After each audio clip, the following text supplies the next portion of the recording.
Yeah, you're right. Yung QLabs can also be a platform, just like what I've said in my opening remarks.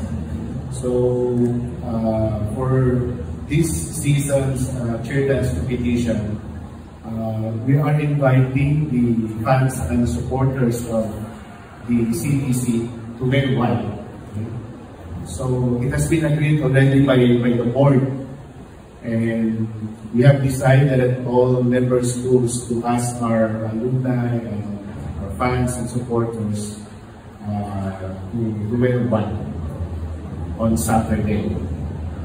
And meron din pinano yung UAP through the individual cheering squad na kasi di ba mayroon sa beginning ng CDC mayroon what was that? Yung cheering kaya so doon mayroon silang ginawa ngayon. I think it has been decided before. So meron silang gagawin nila cheer before the actual performances of the individual teams. So that's on the part of the UAP. But I guess sa mga individual schools, I guess hindi na nila naluan yan kasi meron silang team na sinusunod. Right, thank you. Sounds great. Thank you.